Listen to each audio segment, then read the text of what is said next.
Sainath multi-state देईल सोने खरेदीसाठी सोन्याच्या किमतीच्या 75% कर्ज, तेही 5 वर्ष मुदतीने। Sainath multi-state, phone 83 49 50 51 20। काळ स्वातंत्र्यपूर्व, साल 1912। समाज पुरुष प्रधान आणि एका स्त्रीने उभा केलं हे मंदिर। हे केवळ मंदिर नाही तर स्त्री शक्तीच्या आढळ विश्वासाची साक्ष आहे। करवीर तालुक्यातल्या वाशी गावात उभं असलेलं विठ्ठल रखुमाई मंदिर म्हणजे एका भक्तिरसात न्हालेल्या स्त्रीच्या अखंड जिद्दीचा शिलालेख आहे। साक्षात छत्रपती राजाराम महाराज यांच्या परवानगीने हे मंदिर वाशीच्या मातीवर उभं राहिलं। हेच स्वातंत्र्यपूर्व काळातलं एका महिलेनं बांधलेलं मंदिर होय। आज या मंदिराला 106 वर्ष पूर्ण झाली आहेत। मंदिराचं शिखर आजही ताटमानेने उभं आहे। याच मंदिराबाबतचा इतिहास उलगडा करणारं जागतिक महिला दिनानिमित्त माझा महाराष्ट्र न्यूजचं हे विशेष वृत्त।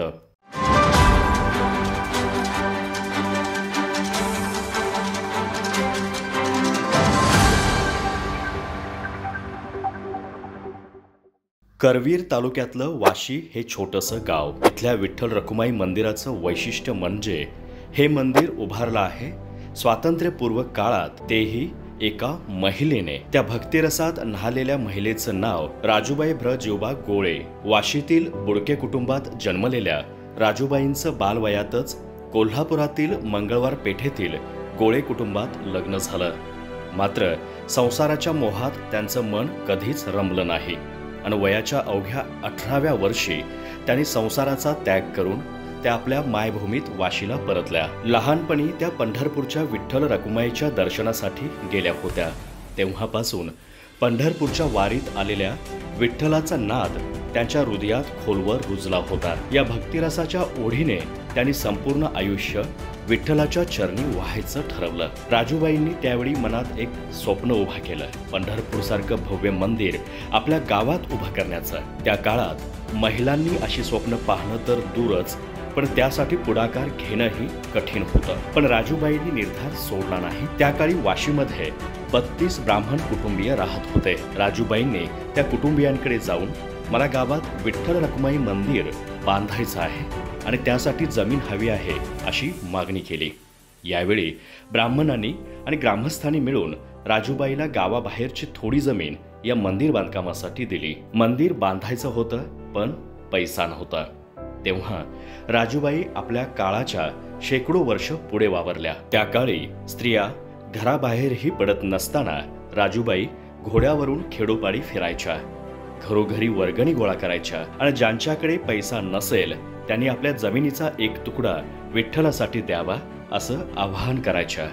त्यावेळी निगवे, नंदवाळ, कोथळी अशा आसपासच्या गावांनी आपल्या शेतजमिनी राजूबाईंना अर्पण केल्या। या जमिनीतून येणाऱ्या खंडणीतून राजूबाईंनी हे मंदिर उभं करण्याचं ठरवलं। या मंदिराची पायाभरणी गावातील प्रतिष्ठित नागरिकांच्या हस्ते करण्यात आली होती। त्या काळी या मंदिर परिसरातून गावातील धनगरांच्या बिरदेव्याची पालखी मिरवणुकीसाठी जात होती। त्यामुळे धनगर बांधवांनी या मंदिर बांधकामास आक्षेप घेतला। यावेळी राजूबाईंनी बिरदेवाच्या पालखीत कोणताही अडथळा येणार नाही याची खबरदारी घेऊन मंदिर बांधू असं वचन दिलं।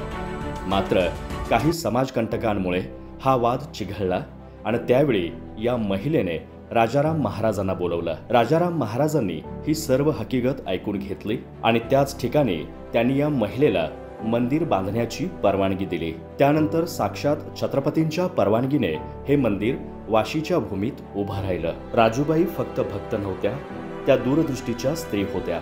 त्या काळी वाशी दुष्काळग्रस्त भाग होता।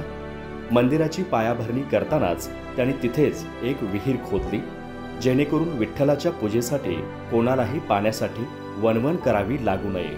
त्याचबरोबर मंदिरासमोर चाफ्याचं झाडही लावलं, कारण भक्तीला शोभतो तो चाफा आणि त्याचा दरवळणारा सुगंध। हे मंदिर बांधण्यासाठी ज्या ज्या ग्रामस्थांनी आपल्या जमिनी दिल्या त्या जमिनीनंतर काढून घेण्यात आल्या आणि कालांतराने ही शेतावरील खंडणी बंद झाली।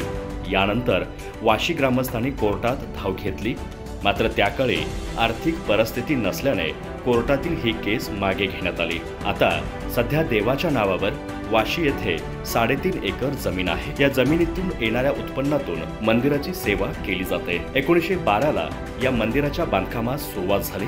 ते मंदिर 1919 ला पूर्ण झालं। विठ्ठलाची पूजा फक्त त्याच कुटुंबाने करायची ज्याच्याकडे मंदिराचं शेत असेल, हा नियम राजूबाई यांनी घालून दिला। त्याचप्रमाणे तिचे भाऊबंदकी असलेल्या बुडके कुटुंबियांकडे या पूजेचा मान त्यावेळी देण्यात आला। दरम्यानच्या काळात एक महिला या मंदिराची पूजा करायची, ती अचानकपणे निघून गेल्याने ग्रामस्थांच्या सहमतीने गावातील बापू बाळू पाटील यांच्याकडे या मंदिराच्या पूजेचा मान देण्यात आला। आता त्यांचे पुत्र मारुती बापू पाटील हे या मंदिराची पूजा करतात। त्यानंतर आजही या परंपरेनुसार पाटील कुटुंबियांच्या हातूनच या मंदिराची पूजा होते। विठोबाच्या पायाशीच आपलं अस्तित्व अर्पण करणाऱ्या राजूबाईंची लहानशी मूर्ती मंदिरात विराजमान करण्याचा निर्णय काही कालांतराने ग्रामस्थांनी घेतला।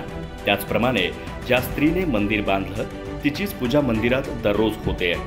हेच त्यांच्या भक्तीचं स्मारक आहे। हे मंदिर संपूर्ण दगडी बांधकामात आणि सागवानच्या लाकडाने बांधण्यात आलं आहे। मध्यंतरीच्या काळात ग्रामस्थांनी या मंदिराचा जीर्णोद्धार केला आहे।